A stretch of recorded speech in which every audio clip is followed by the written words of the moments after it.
Alright, so, hello, welcome. This is the Angry GM Visits Dark Souls. Thing is, I never quite finished streaming Dark Souls blind because I kind of hit a point where it wasn't really fun to stream it blind and I was running up against a wall. But people have been asking me for some time because I love this game to go back and play through it again, um, and give it more of a thoughtful, analytical uh, approach to it. Um, Oops, adjust the brightness, huh? I guess that's the best we're gonna get. And invert the Y. Now, by the way, I have beaten Dark Souls. Crank voices. Music can stay a little low.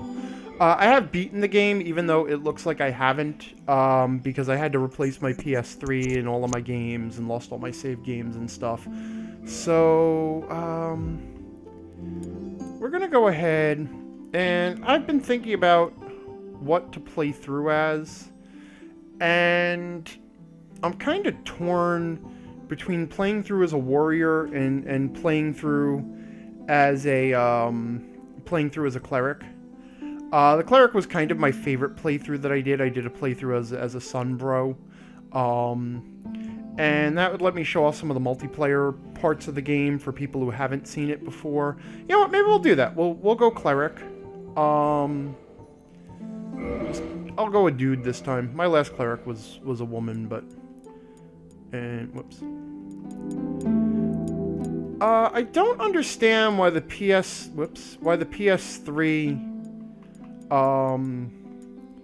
insisted on using this style of letter input. But yeah, whatever. So what we're gonna do is we're gonna be Angrarius, because that's a good name for a cleric. And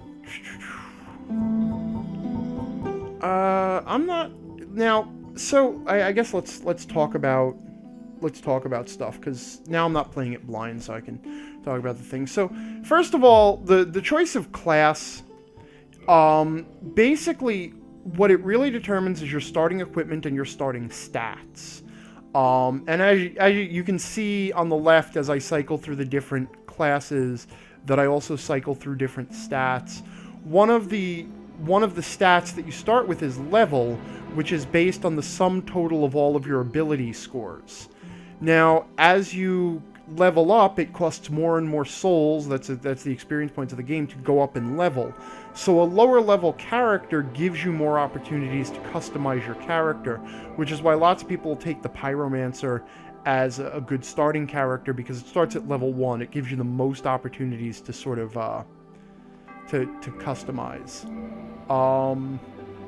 Now the gift is a little starting bonus, and there's a couple of interesting things here. A lot of people like to start with this master key, which actually will allow you to open some locks in the game early and do things a little bit out of sequence. I've got no interest in that. The Tiny Beings ring is sort of famously a typo, because the description there says your HP recovers slowly while equipped, but what it actually does is it increases your maximum hit points a tiny smidge. Goddess Blessing is a single-use, basically healing and status potion. Black Fire Bombs it starts you with a couple of grenades. Humanities will come to in the game. Binoculars is a neat little item that just lets you zoom in. The pendant is a trinket, like, it literally has no effect. Like, people were trying to figure out what the pendant does, and it is literally nothing. The creators of the game even came out and said, nope, it does nothing in the game. And finally, the Old Witch's Ring, which is what I'm going to take, actually unlocks some conversation, later. I'm going to go ahead and we'll be a Thorland cleric. Actually, I hate Thorland. They're assholes in Thorland. And we'll go ahead and just... No.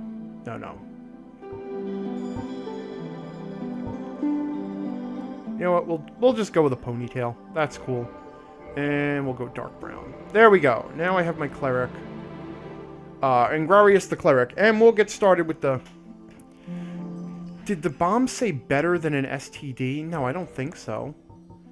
Oh, more deadly than a standard bomb. Because there are fire bombs and then there are black fire bombs. That's what it was saying. And I'm going to talk about the mechanics of the game and everything else.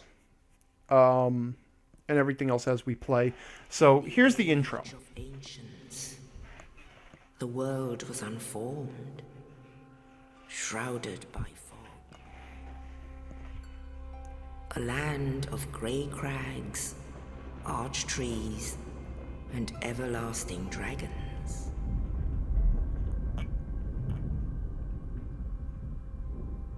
But then there was fire. And with fire came disparity. Heat and cold, life and death, and of course, light and dark.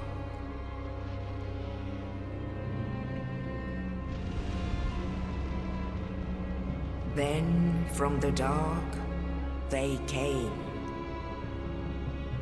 and found the souls of lords within the flame.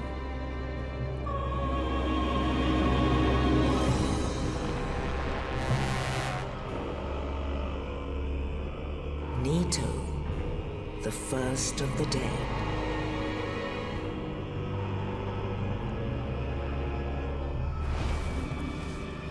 The Witch of Izalith and her daughters of Chaos. Gwyn, the Lord of Sunlight, and his faithful knights. And the furtive pygmy, so easily forgotten.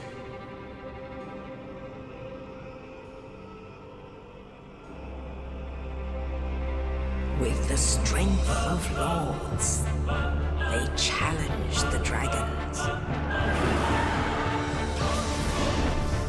Gwyn's mighty bolts peeled apart their stone skins.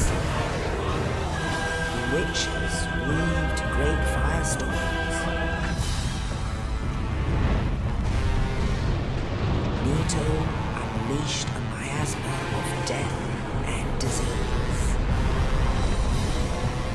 And Seath, the Scales, betrayed his own, and the dragons were no more.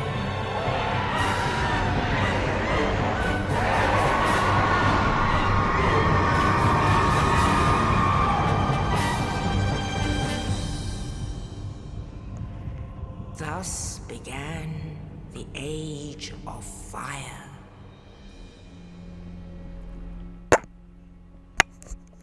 But soon the flames will fade, and only dark will remain.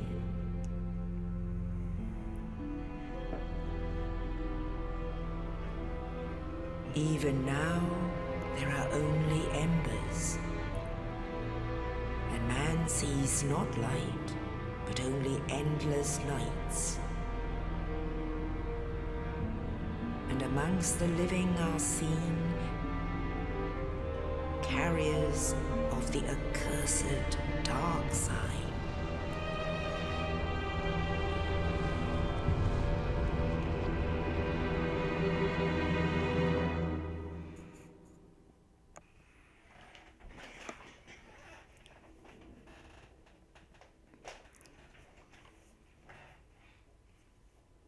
I'm remaining respectfully silent because one of the things I want to do as we play through this game carefully and analytically now is to actually look at the story of the game.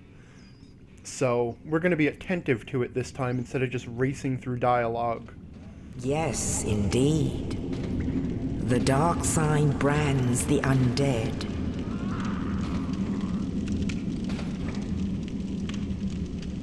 And in this land, the undead are corralled and led to the north.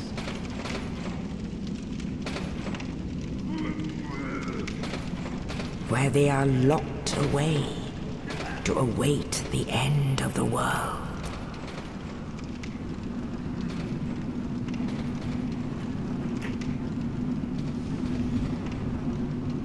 This is your fate.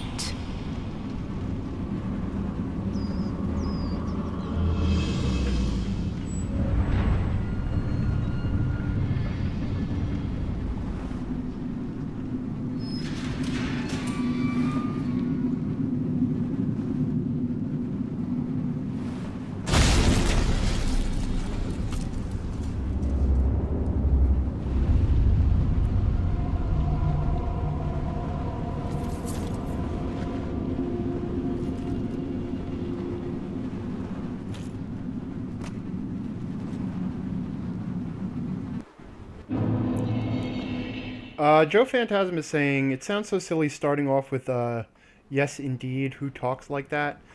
Generally, when you have something like that that happens in voiceover dialogue, that's usually a translation relic. There was some sort of colloquialism or idiom in Japanese that there wasn't a really good translation for. Okay. So, the reason that I want to pay attention to the story... Actually, alright, let's talk a little bit about what the game is doing right here. Okay? The first thing that it is doing is it is teaching me that what an item is going to look like. All items in the game have that sort of soul-y glow, that fiery glow around them. So by being forced to pick up an item right away and to interact with the world, the game is already teaching me how to use, how to use the interaction button, and what items look like and what I should be looking for. Immediately, it puts me into this narrow corridor, and there's almost no way to avoid walking across this orange message, which also teaches me that these messages are going to give me important information. So, although the game gets accused often of not telling people anything, but the fact of the matter is the game is very carefully teaching you what to do. It's just not doing it in an obvious way. I'm going to call attention to some details as we play through that are going to be important later. First of all, so there was that knight who was up on the roof of the asylum, because that's obviously open to the outside, and dropped the key to my cell into the cell. Another thing that you're going to want to file away for later is you hear this heavy thumping, and if you look in that room, you can see a really big monster thumping around in there. These other messages are just teaching me the controls of the game. Whoops. But the game has started me off very disempowered because the only item that I have is the broken end of a sword. Joe Phantasm is saying, how long are you going to be on? Generally, I run about 2 hours because that's about the limit of what I can export to YouTube. The reason I feel that the story of the game is important is because one of the things that the game does really well that I don't think was appreciated as much, because people got really into the gameplay and really into the exploration aspect of the lore. But one of the things that doesn't get appreciated so much is how much the lore and the mechanics play into each other. And we're gonna see that. Oh yeah, the Mad Adventure saying, "Don't forget the pygmy." You know, the one that she said everyone forgets. That's actually very interesting to note, because the pygmy is actually not mentioned in the rest of the game. Now, as I enter this next room, just again to show off how the game is subtly trying to show me what to do. Obviously I have notice that the only lighting in the room, apart from what's coming from the ceiling, is off to my left, those torches, which draws my eye to a door that is now opening. And that's when the demon drops off the ceiling. Now, if I hadn't been dawdling, I could have read this message which tells me to run away. And what the game is trying to tell me is that I'm really not expected to kill this demon right now. And as you can see, I basically do no damage to it. So we're going to take the advice and we're going to run away for now. You can actually sit there and beat the shit out of it.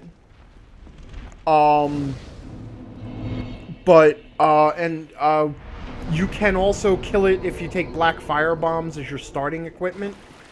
You can kill it pretty easily. So now the next thing it tells me is get my shield. And I immediately take an arrow. But I notice that there's this corpse here with an item. And in this little side room, it's giving me all the rest of the controls to the game. Okay, so it's telling me how to equip my shield. And it's kind of interesting that the game gives you a shield before it gives you a proper weapon. Whoops, I used the wrong button there. Shit, my L1 button is not working. That's going to make things difficult. I can't block. Alright, hold on. I got to switch controllers. Fuck. Whoops. No, I don't want to quit the game. Okay. Alrighty.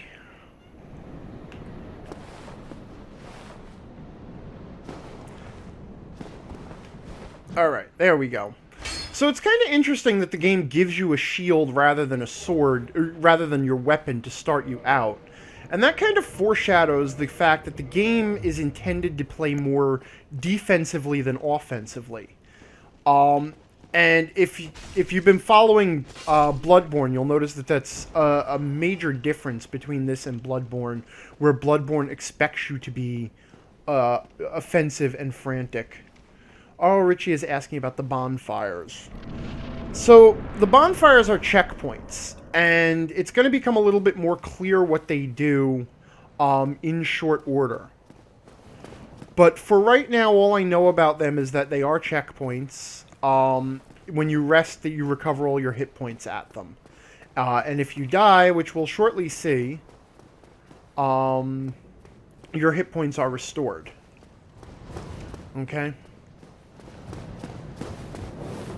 Now we have a dead end there, and we got stairs that go back down.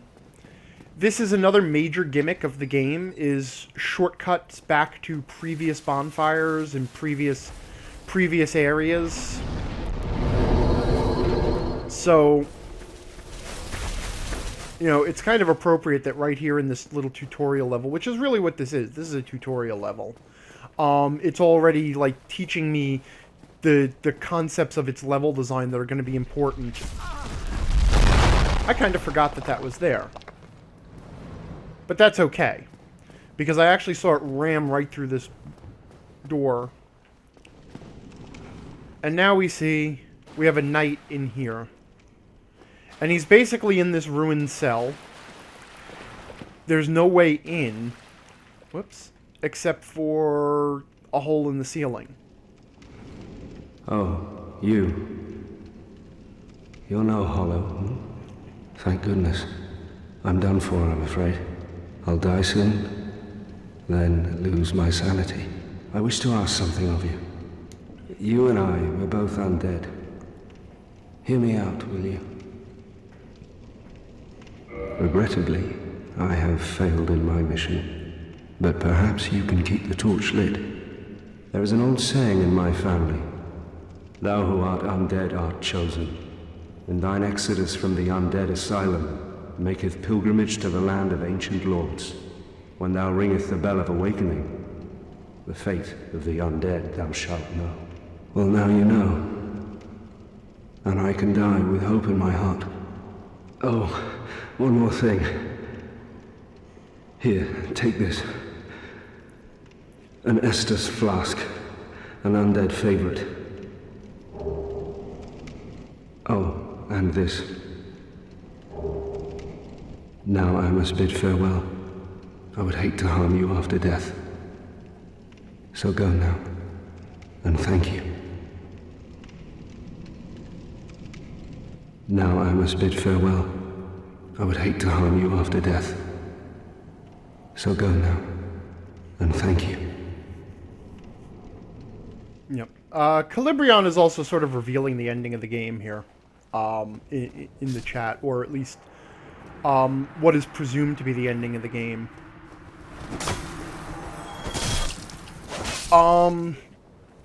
So, a couple of interesting things to note. Obviously, first of all, that guy lays out the quest, which is, you know, go to the land of the Ancient Lords, ring the bell, and then you'll figure something out.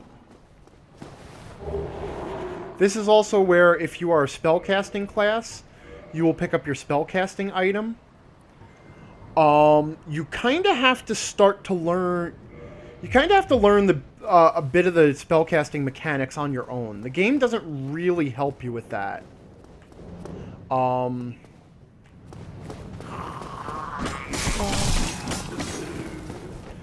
going to tell you, it's going to be really hard to play this now without a gun. And to be less aggressive. Whoops. Why didn't my jump attack work? There we go.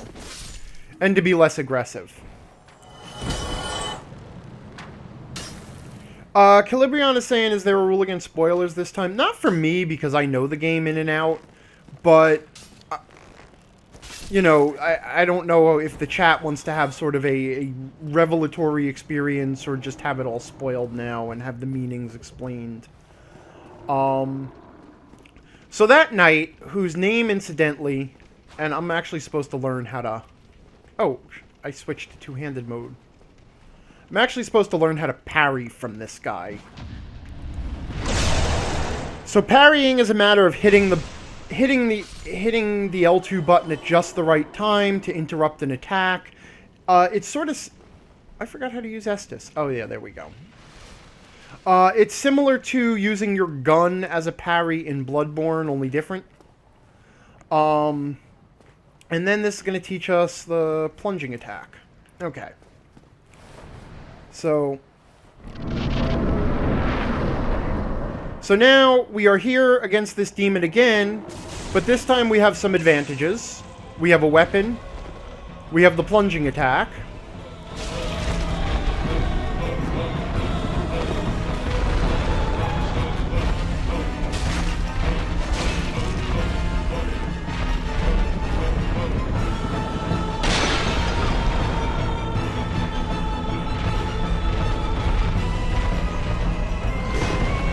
And we have the dodge roll.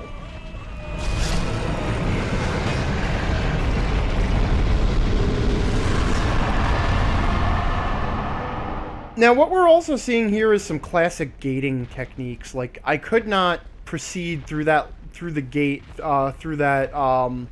one gate upstairs without the key that I got from Oscar. Oscar is the name of the knight, by the way. Oscar of Kareem. So I could not leave until I got that, and that required me to first hear the quest of the game, you know, go ring the bell, and also to get the Estus Flask. Now, the Estus Flask is a healing item. You have 5 uses of it, and it is refilled. It is refilled every time you rest at a bonfire, which is something the game sort of relies on you to notice. And if we're actually gonna... Wow, my footsteps are really loud. I gotta turn down my volume a little. But if we really explore out here, we can find a couple of things. You know, obviously you want to run... You follow the stairs straight up, because that's where you are. And we also see that the Undead Asylum here is very high up in the mountains. But we can start to pick up some items here immediately. Whoops. One of the other things you find if you're really brave and willing to walk along this ledge here... Something is wrong with my analog stick on this controller. Give me soft. Which makes me a little bit nervous for this fine area. So, if you come out here, you get this voice that asks you for warm and soft things. And you can actually, though, this is kind of a pain in the ass to figure out. But you can actually drop items. Whoops, that's equipped, so I can't. So we're going to go ahead and unequip the humanity. And you can actually drop an item here in the nest for the bird. And then if you return later on, after the area reloads, it will be replaced with an item. Now we're going to go ahead and cheese it a little bit, and I'm going to use this little trick that you can do to kind of force the area to reload. I'm not going to go through this all the time. I just want to show off the stupid bird mechanic. Because there are a number of items that the bird will consider warm and soft, and will give you... You give me warm. So now the bird... Soft. So the bird has replaced the item I dropped with a ring. There's a bunch of other items you can exchange there, including some stuff that becomes useful later for item crafting.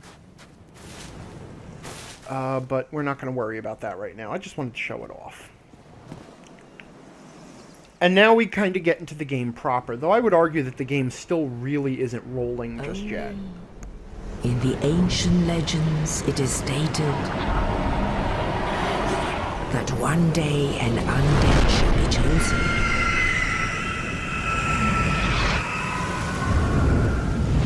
By a giant bird. The bird does the choosing. To leave the undead asylum in pilgrimage.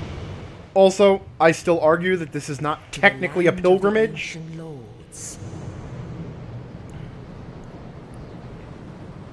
Lordran. What are we going to call the land of the ancient lords? Lordran. Yeah, that's it. Lordran. Lordran. That's good.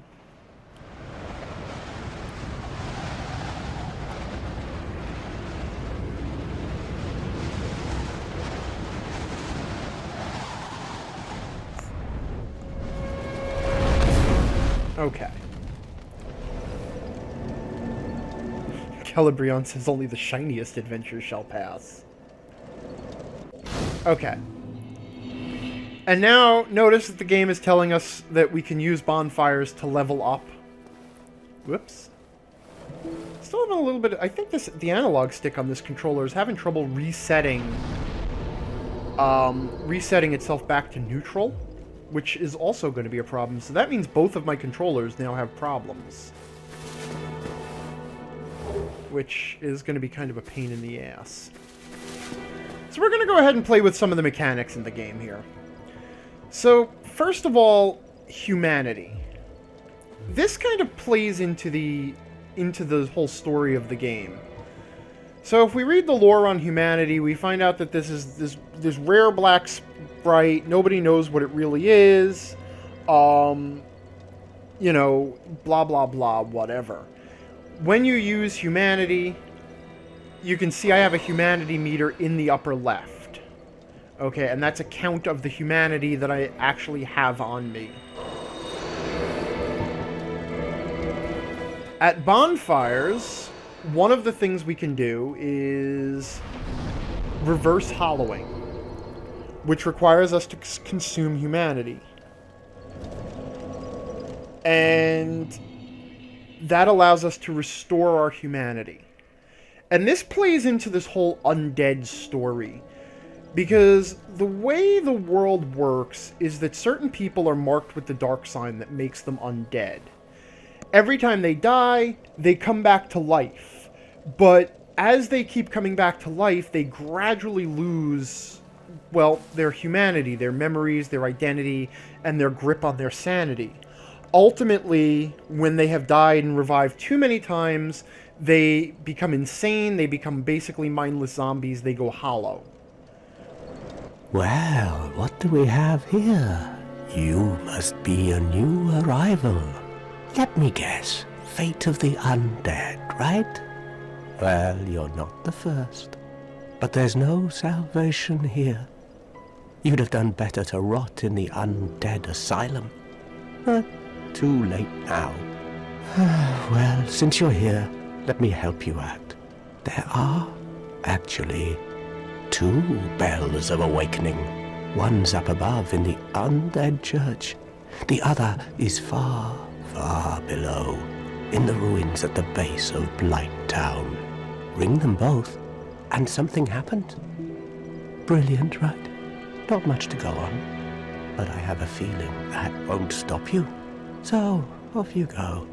It is why you came, isn't it? To this accursed land of the undead?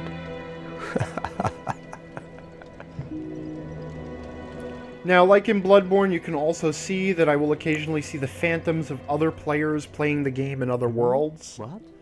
You want to hear more? Oh, that's all we need.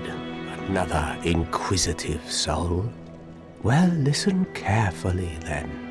One of the bells is up above in the undead church, but the lift is broken. Can't quite see it from You here. have to climb the stairs up the ruins and access the undead burg through the waterway.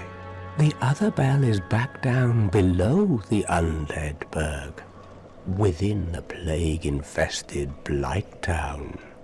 But I'd die again before I step foot in that cesspool.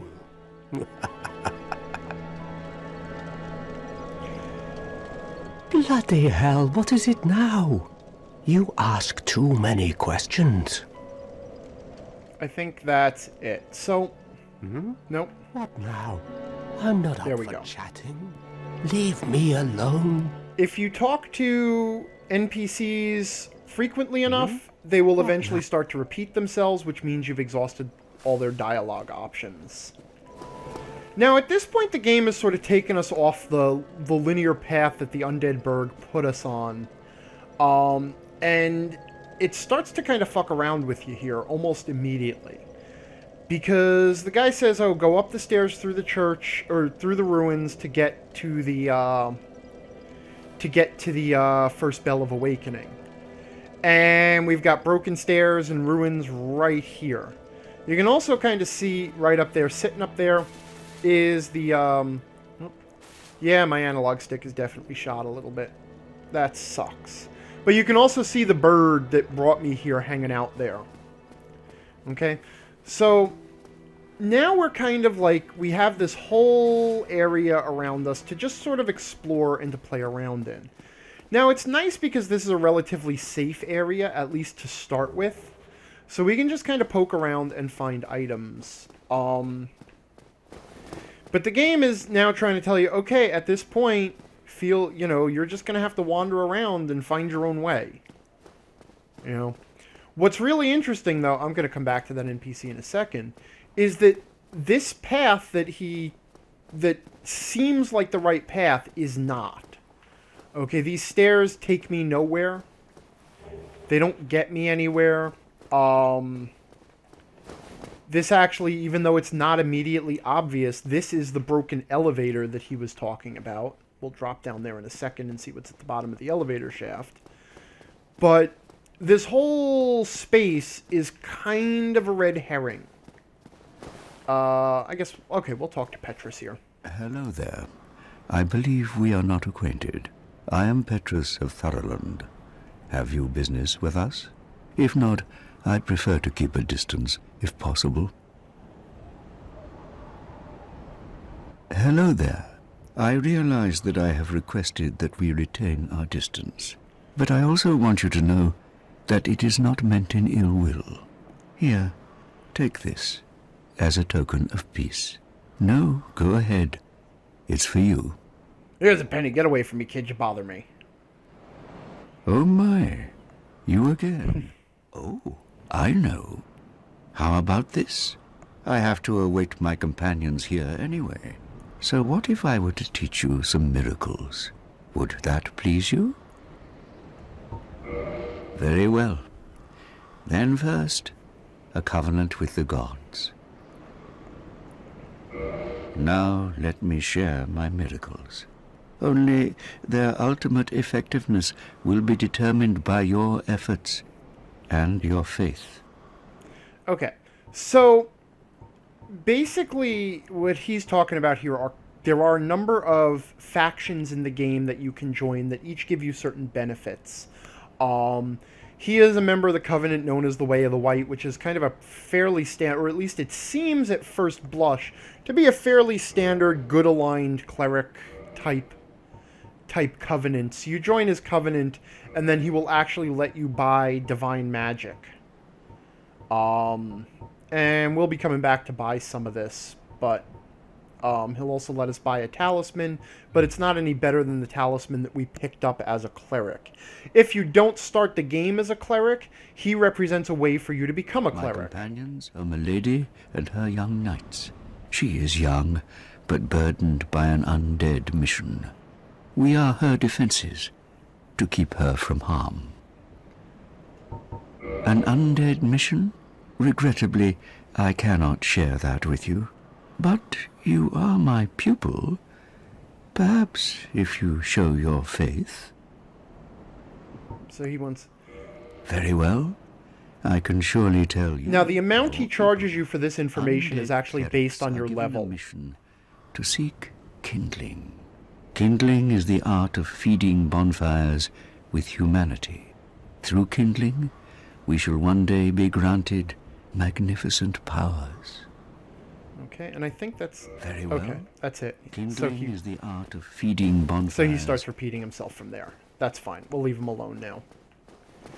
So one of the other features in this game is that there's a load of undead, or a load of NPCs wandering around the game world that show up in different times.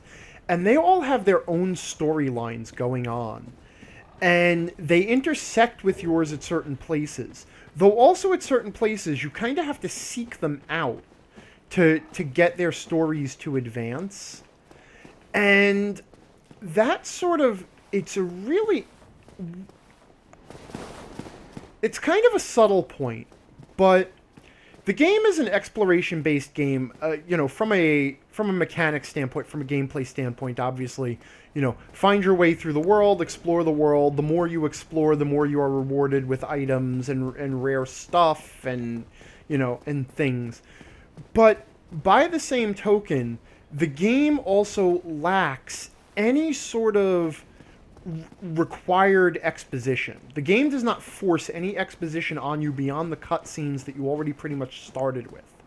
If you want to know what's really going on in the game and what the story is really about, you have to actually explore the world and interact with the NPCs and work it out. Whoops. Okay. Now, this is another interesting thing because I kind of suggested that the game sort of tricks you into going this route. Up the stairs through the ruins, because that's going to lead to the undead church. That's where the bell is. But it turns out that this is actually a really sucky direction for you to go in. The skeletons, as you can see, they take very little damage at this point. They're higher level enemies. They're fast. And they are tough to beat. It's not impossible. But it wouldn't be so bad if I wasn't out of practice and, trying to turn on my whip, as it were. So for now, we're going to kind of play the game in the order it intends. And we're going to leave the skeletons alone. They're probably going to chase me back to the bonfire, which is okay because it's going to show off. Yeah, they are coming. Oh, they're kind of caught up in that door, aren't they? Well, maybe we can beat them then.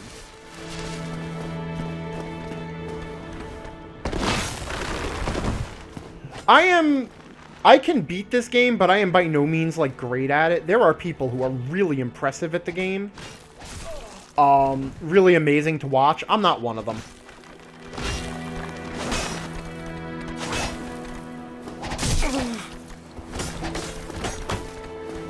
Alright, I'm not gonna lie. And also, my reactions are really off now. I really just want to shoot one of them in the face and then riposte. And I realize I could do that with the shield, because you do have that block. Come on. One of them fell on me, huh? Now, the other thing you can see is, yeah, they're filling up a blood gauge. They're inflicting a condition on me. How conditions work in this game is that as you take hits from a weapon that inflicts a condition, it sort of fills this condition gauge up. And then when that condition gauge gets full, the condition is inflicted. In this case, they inflict bleed, which when your blood loss meter is full, when they have inflicted enough bleed condition on you, you actually take a huge amount of damage. Shit! Sorry. It was an accident. I think with one hit, he kind of forgives you.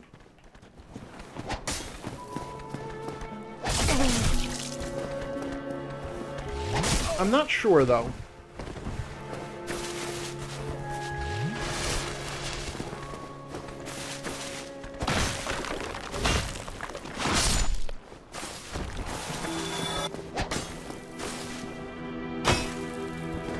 I may have just fucked myself already.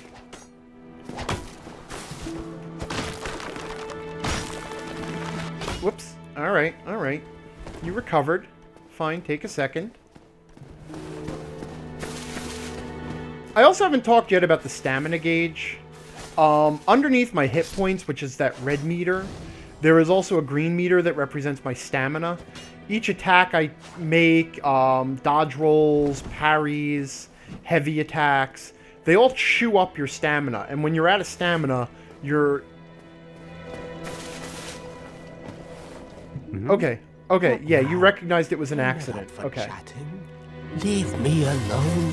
Alright, so now, since I did actually manage to kill the skeletons, we'll go grab some items from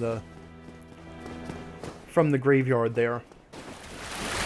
But the skeleton screw job is something that kind of grabbed all the new players of Dark Souls. Every new player of Dark Souls wound up in this cemetery getting slaughtered by these skeletons. And it's sort of like, I don't know whether it was intentional or just sort of an accident of the design of the level or what have you. But it is sort of a bit of a screw job for new players, and I worked really hard to kill those skeletons. I don't need to go wake up anymore, because this cemetery is full of skeletons, and this is an area that you go to much later on in the game. Okay. So this way has not panned out for us. We'll go ahead and rest. We're going to leave kindling alone for now. Actually, if I try to kindle at this point... Yeah, okay, my left analog stick is kind of not resetting. Yeah, so right now it will not let me kindle any further without the secret rite. No idea what that means yet, because we haven't kind of figured out the mystery of kindling. But we will. I mean, we know what it is, but... Okay, we also note that this person can reinforce our Estus flasks, whatever that means, and that we require a Firekeeper soul. Which is kind of funny. The game spends a lot of time talking gibberish at you at first. It's like, oh yes, we have to kindle the bonfires so that we gain secret power, and you can reinforce your Estus flask with Firekeeper souls. And, you know, undead, don't go hollow, ha ha ha. And, like, gradually the stuff is revealed to you, but only if you are attentive and start seeking it out. Calibrion is saying that I think the reputation as a hard game resulted in a lot of people grinding against the skeletons. And yeah, that certainly did happen. A lot of people, you know, once the game got popular, which was sort of in itself an accident. But once the game got popular and it got a reputation as being punishingly hard, people assumed that they were just having trouble with the skeletons because the game was punishingly hard. And therefore, they should keep trying until they got past them. When in reality, what the game really wants you to do is to recognize, we're going to let you walk the wrong way, and if you walk the wrong way, you're going to be fucked, and you have to learn to recognize that. Okay, there are right ways to go and wrong ways to go, and if you go the wrong way, it's going to kill the hell out of you.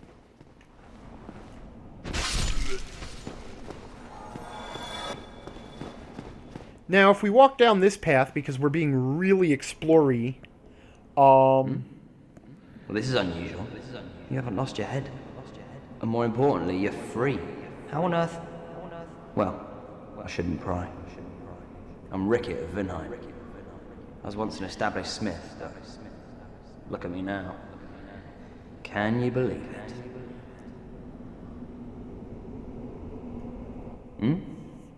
What is it? Have you? Oh no. Don't worry. I've no intention of escape. It's safe here. I can't bear the thought of going hollow out there. Although, I must admit, I've not much to occupy myself. How about this? I could forge your weapons, albeit with rather minimal tools. I'll show you what made me the best in Vinheim. Now, this is actually one of the 4 smiths in the game who will help. 4? What do we got? Yeah, 4 smiths in the game who will improve your equipment in various ways. And it's one that most people miss, even though he's accessible from the... We're both cursed, undead. But what's there really to moan about? Okay. We're both... Yeah. So, there's a couple of things we can do here. We can modify equipment, but our weapons are not ready for Ascension yet, whatever the hell that means. We can see that we can maybe improve our weapons, but we need Titanite shards to do that. If you look in the upper right, it's telling me I need souls and Titanite shards. Same with my armor. They offer me the option to repair equipment, because obviously your equipment gets damaged as you use it. And I can purchase items. Now, he sells spells, so if you're a sorcerer, you can pick up a couple of spells from him. And if you're not a sorcerer, you can actually pick up the catalyst, which is needed to cast spells. Spellcasting in the game, since I am actually a spellcaster, it works the same regardless of the type of spellcaster you are, in that you have an item that you have to equip. So in my left hand now I'm holding my talisman, which is the cleric's item. And you have a spell equipped, basically a memorized spell. In this case I have the heal spell equipped. Basically it's attuned to me, and I can cycle through my attuned spells. By using the item in my left hand, I can cast the spell, and it has a limited number of castings. Basically, it's a Vancian magic system. Prepare the spell, use a material focus, and expend a use of the spell. And then you can cast it. Sorcery works the same. Pyromancy works the same. The difference between them is about the stats that they require. Arthur H.S. is saying, honestly, I wasn't a huge fan of the exploration in this game because it didn't give you enough. And that's certainly true. And what's really interesting about the exploration aspects of this game is that they aren't purely about the level and just navigating the game. In the same way that you have to explore the game world physically just to find your goals and to find the items and everything, you also have to really dig to find the story. There is a story, but it's told almost entirely through your discoveries, and also the item descriptions. And one of the reasons that the loading screen features item descriptions is to get you into that habit of reading the item descriptions to learn more about the world. Now this is another screw job direction, where if we continue on this path, because remember now, he said the other bell is down at the, below the undead town, in the ruins of Blighttown and a plagued place, and I'm not setting foot in that set spool. And if you look around, this certainly fits that description. But if we go forward, I don't want to go forward too far because I actually don't want to die and lose all the souls I'm carrying. But if we do go forward, we will encounter a ghost, and we absolutely cannot beat that enemy just yet. It is intangible, so we can't damage it. It has a long reach, and it does a lot of damage. So again, trying to follow those directions has kind of led us astray twice. And unlike the skeletons, where you can eventually grind your way through them, the ghosts The ghosts are just they're just gonna kill the hell out of you. There is an item you can use to become intangible or to become able to interact with them, and you picked it up. It's actually that transient curse, but we don't know enough about what that does yet. So now I point all of this out because I love this game. It is one of my favorite games of its console generation. Probably my favorite game of the console generation. And I was obsessed with it. But I also will not go as far as some people and say that it is a perfect game. Alright? In a lot of ways, there's a lot of shit it does that is just crap, really crappy. Terribly morose lass, the Firekeeper. She's stuck keeping that bonfire lit. Sad, really. She's mute and bound to this forsaken place. They probably cut her tongue out back in her village, so that she'd never say any god's name in vain. How do these martyrs keep chugging along? I'd peter out in an instant.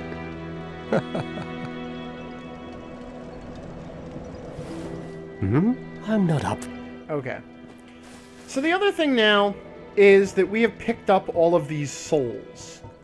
Okay, and these various souls that are sitting around the world, if we use them, we eat them and we acquire souls.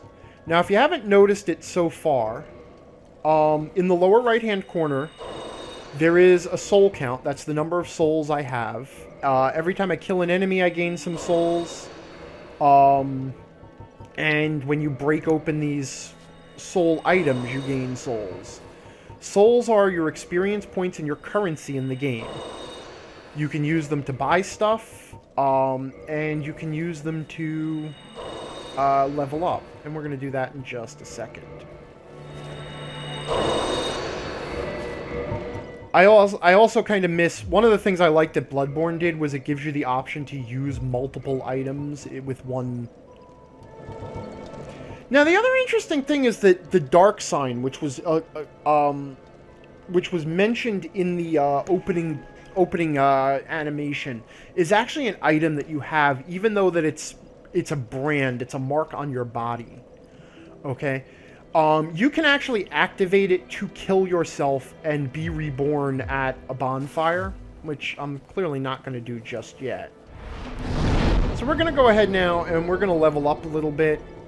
And what I'm going to do is I am going to crank my dexterity up so that I can use certain equipment. And vitality and attunement. Oh, no. Endurance. Yeah. So, what the various stats do. Vitality increases your hit points. Oh, wait. So it's actually going to tell us. So vitality increases your hit points. Attunement determines how many spells that you can have prepared at one time. Right now I only have one attunement slot, so I can only have one spell prepared for casting. Endurance determines your stamina and your equipment load. You can see what it says there. What it also does is it determines how good your dodge roll is. Because as you weigh yourself down with equipment, you become less and less dodgy. Strength and dexterity are used to determine your ability with certain weapons. There are some weapons that are strength-based, some weapons that are dexterity-based. Resistance is kind of an interesting one, and I'll tell you why in a second. We'll come back to it. Intelligence boosts sorceries and also magic weapons, as you can see there. And faith is casting miracles and divine weapons. What it comes down to is that you basically have 4 offensive stats. Strength, dexterity, intelligence, and faith. Apart from meeting minimum requirements for certain spells or equipment, you really want to just focus on one type of offensive stat and crank it. Endurance and vitality are kind of important for everyone. Attunement for spellcasters. And then there's this resistance thing. Resistance seems like it's useful because it boosts your defense and resistance to poison. But what the game really doesn't tell you, you just sort of have to notice it by the way your stats increase, is that every time you gain a level, all of your defensive stats are increased as a bonus for gaining a level. So no matter what, you will always be gaining defense in addition to whatever else you gain. With resistance, you gain a little bit more defense, but that's about it. And it's really not super useful. Now, Darabim says intelligence also determines whether the game tells you how to beat a boss. If it's too low, the game says you're metagaming and won't let you win. Let's see. So, now this is actually where the game wants us to go. Up these stairs and across the waterway, which we can see ahead of us. And this is actually the first real encounter in the game. And this encounter is one of the most carefully designed encounters in the entire game. Because as I walk forward, I can see two skeletons.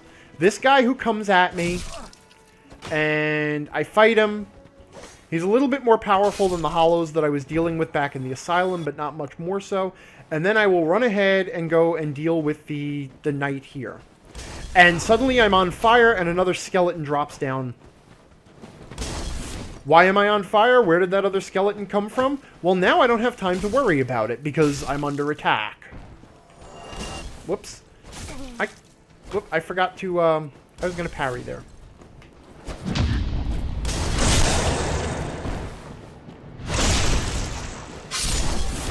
Had I looked around, and I kind of made the mistake of looking around before I illustrated it, because if you don't look around, that's your basic approach, is you kill the first skeleton, then you go kill the second skeleton.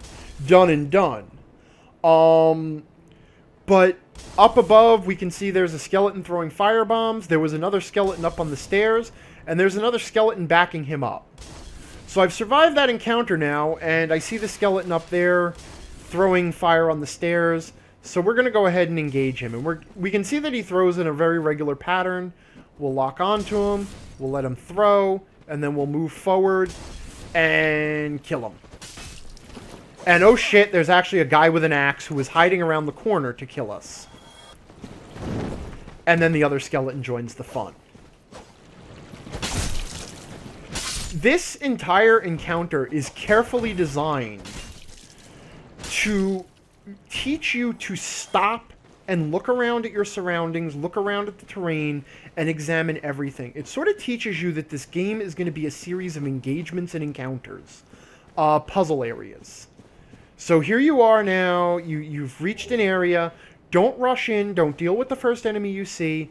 Take some time to look around and see what's going on before you engage something. If you don't do that, the game is going to beat the shit out of you. If you do that, you should be okay. Okay? Bloodstains is another mechanic that kind of ended up in Bloodborne also. If you touch someone's bloodstain, you can see how they died. Okay? A bloodstain represents another player dying in that spot in the world and recently. And if you touch their bloodstain, you'll see how they died. If you see a lot of bloodstains on the ground, it's usually to your benefit to poke at them and to see how the people died, because that might clue you into something you're not seeing, some sort of danger. Between the bloodstains and the as we'll start to see, the orange soapstone messages, the game sort of is, without really being hard multiplayer, you know, I don't mean hard multiplayer, but I mean firm multiplayer. Without being firm multiplayer, it does give you a sense of being a part of a team with a lot of other players. And I think part of the reason that exists is to sort of counterbalance the difficulty. Yes, the game is difficult, but at the same time, as people go through it, they can help one another out, and other people's failures can teach you important lessons about the game.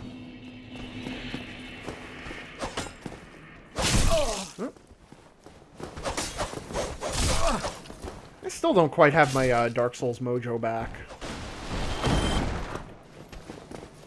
It's also it's also kind of useful to... There we go. That's a back attack. That's what I was trying to do.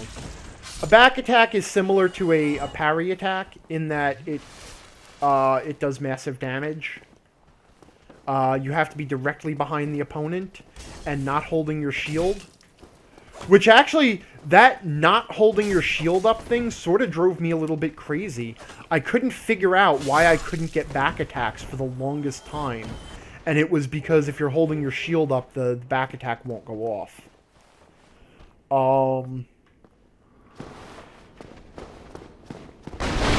Now, I think we encountered a fog gate before. So we have these fog gates also that are traversing the white light. And actually, that's sort of an interesting failure of the game, too, is the white light thing. But we're going to go ahead and do a little bit of exploring, because that's what we do. We explore. We explore the hell out of the game. We are going to find everything.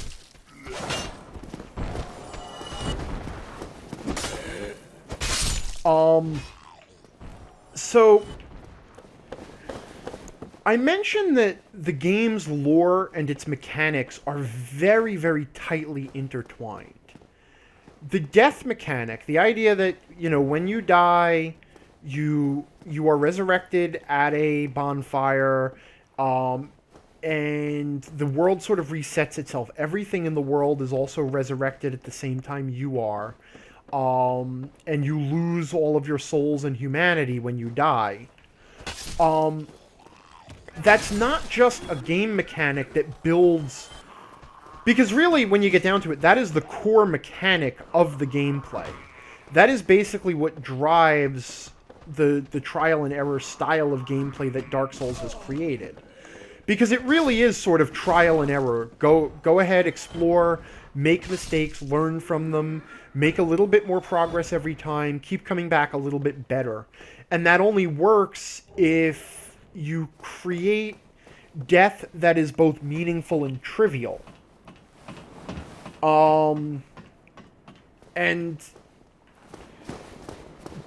But the fact that it's also woven into the game's lore, that it is actually central to the story, is really artful. Because a lot of games, like you take a look at a game that has sort of a... Whoops. I don't know where you came from, dude. Man, my timing is way off. I got used to Bloodborne quick. That's okay. But the fact that, like, you take a look at a game like Super Meat Boy, which has the same sort of death mechanic, where it's trial and error, make a little bit of progress every time until you get to perfection, and it throws you very quickly back into the game. It doesn't have that sort of woven into the story in the same... Well, now, of course, Super Meat Boy is a platformer and doesn't give a shit about its story. But by the same token, I'm just trying to illustrate the difference in what it does. Now, it's actually... That also is kind of a neat moment there, the dragon stomping the bridge. Because I don't know if you noticed, but the game sort of stuns you there. Okay, like, I couldn't move forward when the dragon hit the bridge because of that earthquake. And the reason for that is so that you don't walk forward and fight the dragon. It just wanted to show you dragon. And actually, I know that's not technically a dragon. That is a Hellkite, the Hellkite Drake, I think it is. But whatever. It's not a dragon. Dragons are special. This is yet another encounter that kind of teaches you to proceed carefully, because the game really wants you to learn that message of, you know, be cognizant of your surroundings, because I'm going to surprise the hell out of you. So, be ready for shit. You know, in this case, we've got an archer that, if we stay exposed, is just going to keep or he's a crossbowman, actually, not an archer. But he's just going to keep firing at us.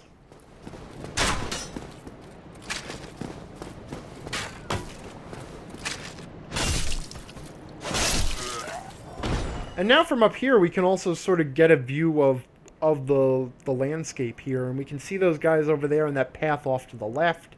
If we stop to look around. If we stop to look around, we can see there's skeletons up on those scaffoldings. We can see the path going ahead to the right. And we see a door. And up ahead we see the bonfire, which is a relief because we made some progress and we're rewarded with a checkpoint. We're going to hold on to our souls for right now. But also notice that if you have been very good at the game up to this point through some quirk of just being good at the game, this may be the first time that you actually rest at a bonfire, and then go back and see creatures you've already killed. And it shows you, by having those creatures right outside the bonfire, that makes sure that you know that when you rest at a bonfire, you're resetting the world. And again, that's part of the lore of the game, because all of these creatures are also undead. Just like me, they keep coming back to life when they're dead. And then there's sort of... That sort of gets a little bit quirky, because we're going to see some creatures that don't come back to life. And then we're also going to see some creatures that do come back to life even though they aren't undead. So... But at least for now, it sort of all makes sense in the lore of the world. There are actually also some hollows, that is, people who have lost their sanity and become basically zombies, who do not ever come back to life once you've defeated them. Now we have a different enemy type here. We have the shieldy, speary skeletons, or the shield speary hollows, which, if you whack at them, they have a shield, just like you. They defend themselves with a shield, and then they will occasionally take shots at you with the shield. The solution is, if you read the message back in the Undead Asylum about how to kick, is kicking will cause something to drop the shield. And this shows us a secret path, and then we can just... Oh shit, what's that noise? There was actually an enemy hiding behind that debris. Now, if you're really attentive, and this is one of the really artful things about the game,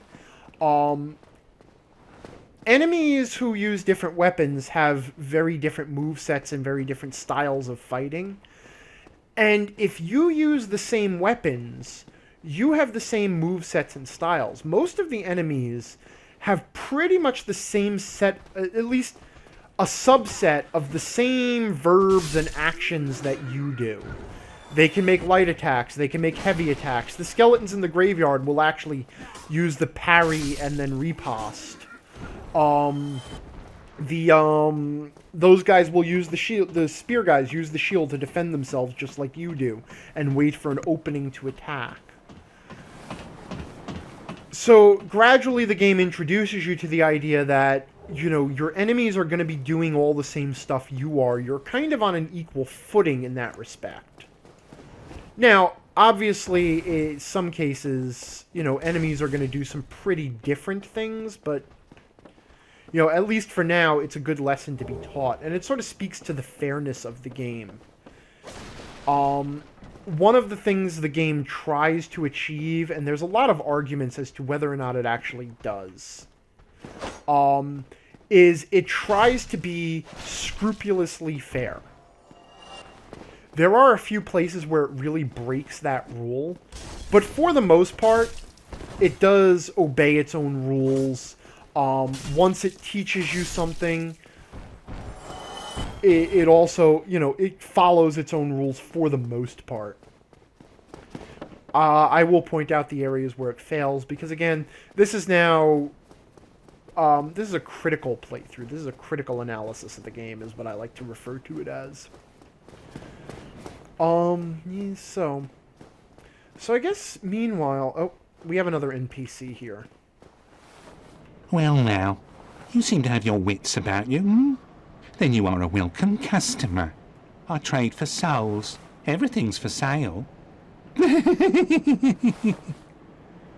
So this is the first merchant that... Well, I guess technically the second, because the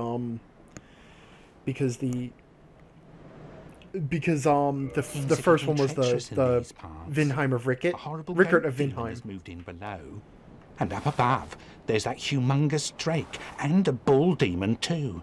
If you stick around this place, it might end up being your grave.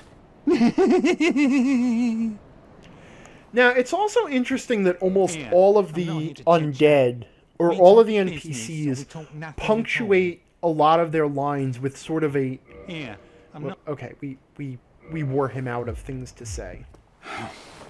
What a way. Go. I know, I'm sorry, I just need to... Because I have souls in my inventory that I want to spend. So, it's kind of interesting to note that most of the NPCs... most of the NPCs end a lot of their sentences with a weird kind of creepy laugh or giggle or cackle, which serves as sort of a constant reminder that everybody that you encounter in this game, barring, or every NPC at least that you encounter in this game, barring one, Oh, you. I hope you've is undead and is gradually losing their sanity. So what we're going to do is we're going to go ahead and buy the plot items first. I buy the bottomless box so that I can keep my inventory clean. Whoops. Did I buy it? No. Okay. I'll buy the residence key. And the other thing I buy is I like to buy a short bow. Because even though, like, I'm not gonna focus on ranged combat, but I do like to have the option to have a ranged attack for a couple of different reasons, all of which I will shortly show off. The crossbow does not make for a good option. I guess I'll show you the difference between the crossbow and the bow, just quick like. So we'll go ahead and equip the crossbow that I picked up in the bolts. Okay, so first the bow. When you ready the bow, you can actually shift into a sniping mode. You know, where you get a crosshair, which makes it easier to target foes with it. Though it's also important to note that there is both drop, that the arrows drop if you fire too far, the arrows drop below where the crosshair is, and also the arrows have a little bit of drift to the right. But I can actually take out those skeletons because they're sitting up there throwing firebombs. Now the crossbow. So the crossbow does not give me the option of aiming it. It simply fires when you hit the trigger. And that's all you've got. You don't get that sniper action. Which I find very useful for dealing with distant foes. So we're going to keep the bow equipped.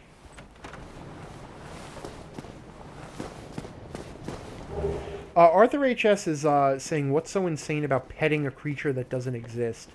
Yeah, if you keep going back and talking to that guy, he'll talk about his precious and his basket. Not his precious, but he'll talk about his basket. Oh, something else. Now notice that I have had, once I rested at Firelink, I had 10 Estus flasks. And I'm supposed to replenish my Estus flasks at the bonfire. But my Estus flasks didn't replenish there. I'm still down to 7. What the hell is going on? Well, eventually what you learn is that bonfires replenish you up to 5 Estus flasks naturally. But if you kindle them with humanity, which is offer humanity and kindle the flame, the bonfires will burn brighter. And they will always restore you up to 10 Estus flasks. A kindled bonfire will restore you to 10 Estus flasks.